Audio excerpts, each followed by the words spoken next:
Hey guys, this is me, Kevin Murphy, on my channel called Narcissistic Abuse, Learning Who I Am Again. I know that I had mentioned that I was going to make another video on part 2 of the narcissistic mother, but something has been weighing on my mind today where I wanted to make a video, a pretty quick video on insecurity after narcissistic abuse.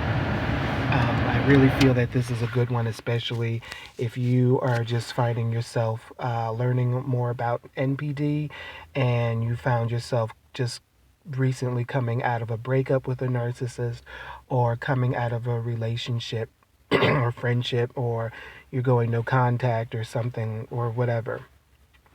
So, one of the things I've noticed in my recovery is that I still have a hard time really relating to other men who seem to be very macho, very manly, masculine types of guys.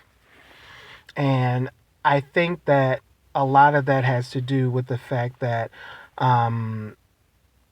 there were certain expectations of me to be that person. And there were times where I would try to be that kind of person in order to fit in order to feel loved, in order to feel like I mattered, and so on and so forth. And there have been times where I've come across people or leaders in my life who come across in a very assertive, very masculine, very manly fashion, and I start to stumble over my words, and I start to feel tongue-tied when I'm talking to them. I even not look them in the eye, or just feel very nervous, feel very like experience like a lack of confidence, maybe have my shoulders up when I'm talking to them, or sometimes have my head down. A lot of times us victims or survivors who come out of narcissistic abusive relationships, we start to act like we have been victimized. We start to behave in a way where we're not confident, and we're constantly second guessing our motives, or if someone is giving us negative criticism or things like that, we start to take it as a we start to beat ourselves down, because that's what the narcissist has taught us to do. And so I'm making this video to as a way for myself to realize that we don't have to be we don't have to feel inferior of anyone. We don't have to feel a sense of insecurity when we're making new friends or going into new situations or anything like that.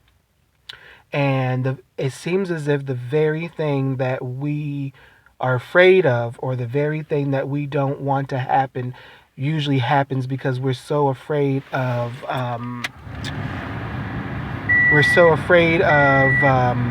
making the mistake or we're so afraid of being rejected.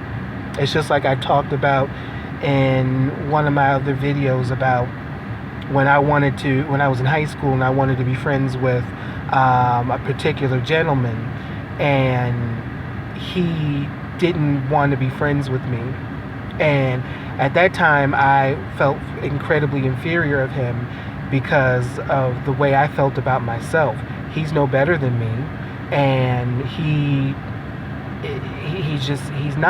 no better than me or anybody else. But our programming and the way that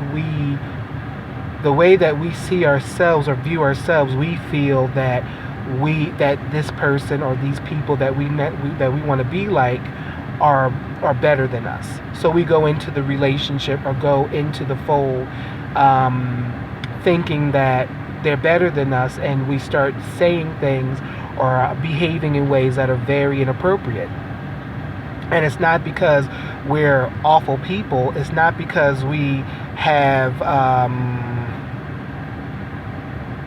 it's not because we're terrible people. It's just that we We just need to learn a new way of how to relate to other people, and to actually, and it starts with ourselves. It starts with learning how to relate to ourselves. So I recall a time when I used to live out in Seattle, Washington. I was doing a intern program out west for about 6 years before I moved back to the East Coast, to the state that I'm living in now. And I remember going up to, like, we had different pastors teaching. It was a Bible.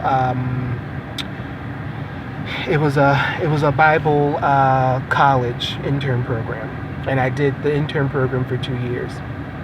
And there were different pastors who were very charismatic and very respected and highly regarded. And whenever I would go around them, I would feel this sense of fear. Like, I would feel incredibly scared emotionally, and afraid of saying the wrong thing. So when I would talk to them, I would feel tongue-tied. I would feel stupid when I would talk to them and things like that. And I could tell that they saw the insecurity that was in me. I can tell that they saw that something wasn't right in my personality. And not necessarily there was anything wrong with me, but the fact that I was acting like there was something wrong with me. I was behaving in a way that wasn't confident. And so the way I would shake their hand would kind of explain the way that I was, or how the way I felt about myself. And this went on pretty much the entire time I was out there. I lived there for 6 years, and I did the program for 2. And I moved back to the East Coast, and I'm not as bad as I used to be. Like, I feel a little bit more confident in myself when it comes to dealing with other men, and having interactions with them and things like that. But there are still times where I feel a little inferior, and I still feel a little insecure because of my past and because of things that I'm working toward to heal. So I say that to say, when we're on the journey to work on ourselves, we need to be patient with ourselves. And I noticed a couple of days ago, I started to feel that inferiority, and I was incredibly hard on myself. And I kept saying to myself that, you're never going to heal, you're never going to get better, you're never going to do this, or you're never going to do that. And those are all lies. Those are all lies that we tell ourselves, because we might take 4 steps forward, but we might take 1 step backwards. Just be patient with yourself during this journey. Know that we all make mistakes. We all do things and behave in ways that are a little inappropriate, and we all do things that that we wish that we could change. But don't ever beat yourself up. And in future videos, I will talk about perfectionism and how narcissistic survivors strive to be perfect. They set this bar so high to where it's unattainable, and then it's designed to beat ourselves up. It's designed to keep ourselves in this cycle of failure, and this cycle of being stuck, because there's no such thing as being perfect. So I will have more videos on insecurity and narcissistic abuse.